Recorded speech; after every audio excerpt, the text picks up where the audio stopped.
Assalamu alaikum everyone. Welcome to Vocab We learn English with easy lessons. In this lesson, I'm going to teach you advanced English vocabulary words for competitive exams.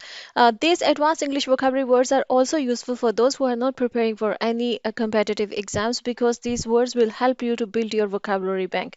So let's begin. Our first advanced English vocabulary word is adroit. Adroit is an adjective and it means a skillful, expert. कोई इंसान वो किसी बात में, किसी subject matter में, किसी भी चीज़ में अगर वो बड़ा एक्सपर्ट है, बड़ा स्किलफुल है, तो उसको एड्रॉइट कहेंगे उसको कि बड़ा एक्सपर्ट है वो इसमें। ठीक है, कोई डॉक्टर है वो बड़ा एक्सपर्ट है, तो आप उसको एक एड्रॉइट डॉक्टर कह सकते हैं। किसी भी डॉक्टर्स की भी जाहिर बात है आगे ब्रांचेस होती हैं। कोई मैथमेटिशियन है वो बड़ा मैथमेटिक्स में बहुत एक्सपर्ट है, तो उसको उसको भी आप एड्रॉइट कह सकते हैं। अच्छा, इसको स्किल्स, जो स्किल्स होती हैं डिफरेंट किस्म की, जैसे कोई रिप्लाई देना, जैसे कोई इंसान जो है वो बड़ा ही क्लेवर किस्म का होता है। ये क्लेवर के मीनिंग में भी यूज होता है ये वर्ड, कि कोई रिप्लाई इस तरह का देना, कोई जो है मतलब इस तरह की स्टेटमेंट देना जहां पर आपने बड़ा बड़ा जो ना क्लेवर किस्म का, बहुत स्मार्ट किस्म का आंसर दिया है, तो वहां पर भी एड्रॉइट यूज होता है कि बड़ा ही एड्रॉइट मतलब रिप्लाई था तुम्हारा, या बड़ा ही एड्रॉइट रिस्पॉन्स था तुम्हारा। ठीक है, जहां पर जो कॉम्प्लेक्स किस्म की सिचुएशन होती है ना, वहां पर कोई इंसान बड़ा सोच समझ के बड़ा क्लेवर किस्म का जो है ना आंसर दे, या क्लेवर किस्म का रिप्लाई दे। ठीक है, तो उसको भी एड्रॉइट रिप्लाई कह सकते हैं। ठीक है, या एड्रॉइट रिस्पॉन्स कह सकते हैं, या एड्रॉइट स्टेटमेंट कह सकते हैं, एड्रॉइट कमेंट कह सकते हैं। ठीक है, तो ये दोनों सेंस में यूज होता है कि कोई बड़ा स्किलफुल है, एक्सपर्ट है, और कोई बहुत ही स्मार्ट, जिसको हम स्मार्ट कहते हैं ना, कि बड़ा ही स्मार्ट है, कि उसने उस बड़ा क्लेवर किस्म का है। ठीक है, तो ये इस इन सारे सेंसेस में ये जो वर्ड एड्रॉइट है ये यूज होता है।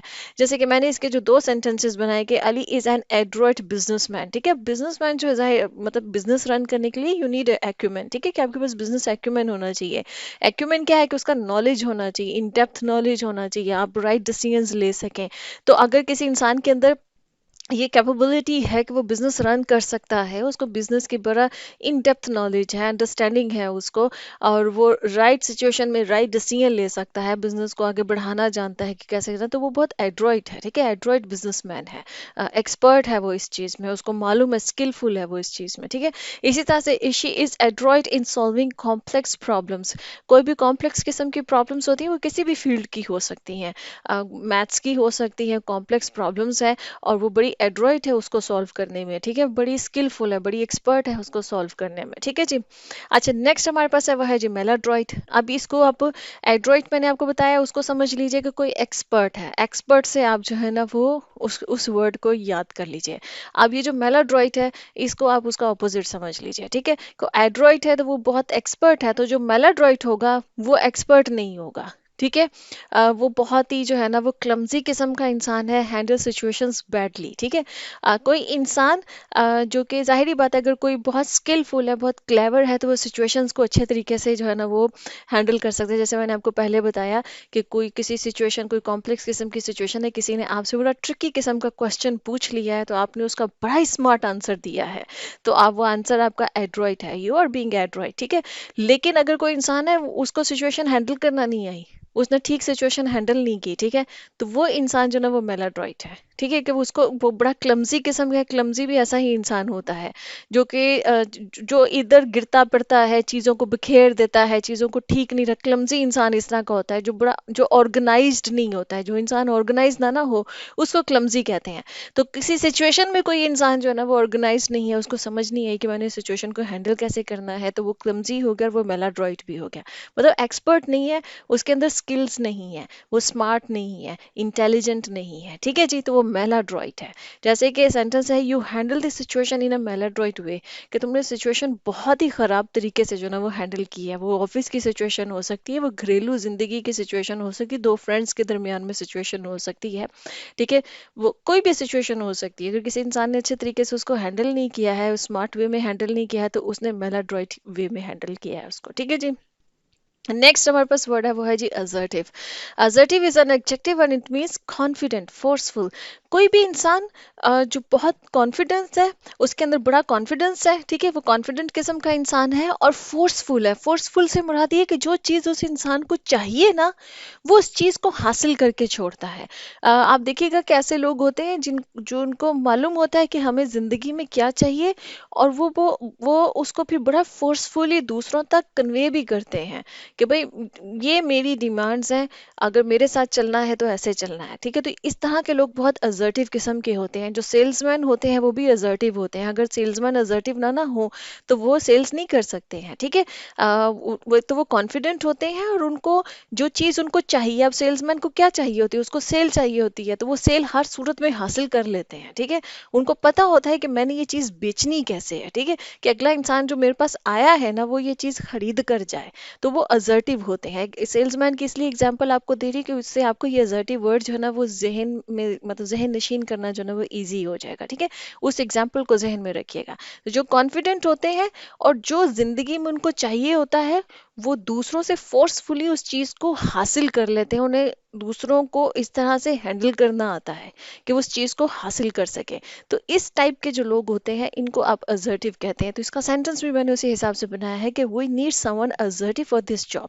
जैसे सेल्समैन की अगर कोई जॉब है, या कोई और भी जो कोई जॉब इस तरह की हो सकती है कि जहां पर आपको एक ऐसा इंसान चाहिए जो कॉन्फिडेंट हो, और जो उस जॉब को हासिल कर सके, लोगों को कन्विंस करने की उसके पास पावर हो कि वो उस जॉब को कैरी आउट कर सके, ठीक है जी। अच्छा जी, नेक्स्ट हमारे पास वर्ड है वो है जी डिफिडेंट। आप जैसे मैंने असर्टिव बताया कि असर्टिव एक इंसान ऐसा होता है कि जो कॉन्फिडेंट होता है, जो बड़ा फोर्सफुल होता है, उसको मालूम होता है कि ये चीज़ मुझे, ये मैंने अपना काम करवाना है दूसरे से, तो कैसे करवाना है, ठीक है। वो तो असर्टिव हो गया। तो उसका ऑपोजिट समझ लीजिए कि डिफिडेंट होता है। ऐसा इंसान जो शाय होता है और जिसमें कॉन्फिडेंस नहीं होता है, कॉन्फिडेंस की कमी होती है, ठीक है। तो जो जिस इंसान में आपको लगे, जिस इंसान में आपको बहुत कॉन्फिडेंस नजर आए, वो असर्टिव है। जिस इंसान में आपको कॉन्फिडेंस नजर ना आए, तो वो फिर डिफिडेंट है, ठीक है। वो शाय है, वो हेजिडेंट होता है, हिचकिचाता है वो, ठीक है। तो इसी तरह से मैंने सेंटेंस लेकर, sometimes I am diffident in social situations. अब जो शाय किस्म के लोग होते हैं ना, जिनमें कॉन्फिडेंस नहीं होता है, आप देखिएगा कि लोगों के बीच में ना उनके लिए मतलब सोशलाइज करना उनके लिए मुश्किल होता है, ठीक है। तो मतलब वो कह रहे हैं और ये हम सबके साथ किसी न किसी सिचुएशन में हो भी जाता है कि इन some situations we feel diffident, कि हमें लगता है कि जैसे यहाँ पर हम जो है ना इस सोशल गैदरिंग में किसी भी टाइप की कोई हो सकता है, कोई स्पेसिफिक किस्म की हो सकती है, कि यहाँ पर हम जो है ना इतने कॉन्फिडेंस जो है ना वो फील नहीं कर रहे हैं, ठीक है। हम थोड़ा शाय फील कर रहे हैं, हेजिडेंट फील कर रहे हैं, या हमें कॉन्फिडेंस लग रहा है अपना कि हम लैक कर रहे हैं, ठीक है। तो वहाँ पर हम डिफिडेंट हो रहे होते हैं। कुछ लोगों की तो ओवरऑल पर्सनैलिटी ही डिफिडेंट होती है। ओब्वियसली फिर इस पे काम करने के कुछ बच्चे होते हैं जो बड़े शाय होते हैं, उनमें कॉन्फिडेंस, तो फिर जाहिर है उनको फिर पर्सनैलिटी बिल्डिंग की जरूरत होती है, ठीक है। तो डिफिडेंट, ठीक है, समटाइम्स हम कॉन्फिडेंट होते भी हैं, लेकिन सम सिचुएशंस में we can behave as a diffident, ठीक है, कि हम एक मतलब शाय इंसान की तरह बिहेव कर सकते हैं। अच्छा जी, नेक्स्ट हमारे पास वर्ड है वो है जी adulate. Adulate is a verb and it means to praise और एडमायर समवन या समथिंग, ठीक है, किसी चीज की। लेकिन ज्यादातर लोगों के लिए एजुलेट वर्ड यूज होता है, ठीक है। किसी इंसान की बहुत तारीफ करना, इसको खुशामद में भी लिया जा सकता है इस वर्ड को, ठीक है, कि बहुत खुशामद करना या बहुत तारीफ करना। आपको पॉजिटिव सेंस में भी इस वर्ड को यूज कर लेते हैं, और खुशामद थोड़ा नेगेटिव में चला जाता है, तो उस सेंस में भी इस वर्ड को यूज किया जाता है, ठीक है जी। तो हिज वर्क इज बीइंग एजुलेटेड, मतलब उसका काम जो है उसकी बहुत तारीफ की जा रही है, ठीक है। किसी कोई कोई भी इंसान हो सकता है, उसका कोई भी काम हो सकता है, कोई राइटर हो सकता है, कोई पेंटर हो सकता है, कोई म्यूजिशियन हो सकता है। उसने जितना भी अब आज तक काम किया है, तो उसके काम की तारीफ हो रही है, ठीक है। तो उसका काम जो है वो एजुलेट किया जा रहा है, उसकी तारीफ हो रही है। नेक्स्ट हमारे पास वर्ड है वो है जी कैस्टिगेट। कैस्टिगेट जैसे मैंने एजुलेट बताया है कि एजुलेट क्या है, किसी की तारीफ करना बहुत ज्यादा, ठीक है। तो उसी का जो पॉजिटिव ऑपोजिट समझिए, पॉजिटिव कह रही हूँ, ऑपोजिट समझ लीजिए। उसका ऑपोजिट क्या होता है, जो मतलब उसका एंटोनिम समझ लीजिए, कैस्टिगेट है। तो क्या मतलब इसका, टू क्रिटिसाइज समवन, कि to praise someone is to adulate someone, और to criticise someone is to castigate someone, ठीक है जी। ये उसका ऑपोजिट हो गया, उसका एंटोनिम हो गया। इसी तरह से देख लें कि मैंने इसका सेंटेंस भी उसी हिसाब से बनाया था। Report was not up to the mark and the boss castigated me, ठीक है, कि ऑफिस में कोई रिपोर्ट बनाने को बॉस ने कहा, रिपोर्ट जो थी वो अप टू द मार्क नहीं थी, मतलब कि जो रिक्वायरमेंट थी उस रिपोर्ट की कि उसमें ये सब कुछ होना चाहिए, उस लेवल पर नहीं थी रिपोर्ट, ठीक है। रिपोर्ट जो थी वो वीक थी या अच्छी नहीं बनाई गई थी। तो बॉस ने क्या किया, बॉस ने कैस्टिगेट किया, बॉस ने क्रिटिसाइज किया, ठीक है। उसने प्रेज नहीं किया आपके काम को, उसने आपके काम की तारीफ नहीं की, बल्कि क्रिटिसाइज किया कि काम अच्छा नहीं है। तो समझ लीजिए, अगर काम अच्छा होता तो बॉस क्या करता, एजुलेट करता आपको, लेकिन चूंकि काम अच्छा नहीं है तो बॉस ने क्या किया, कैस्टिगेट किया। बस इससे आप इसको, इन दोनों वर्ड्स को आप याद रख लीजिए, ठीक है जी। नेक्स्ट हमारे पास है वो है जी बोनाफाइड। अच्छा, इसकी जो प्रोनाउंसिएशन है ना, इसकी प्रोनाउंसिएशन दो तीन टाइप्स की है। बोनाफाइड भी इसकी प्रोनाउंसिएशन है, करेक्ट है, और बोनाफाइडी भी इसकी प्रोनाउंसिएशन होती है, ठीक है। ब्रिटिश अमेरिकन प्रोनाउंसिएशन का थोड़ा सा डिफरेंस है इसमें।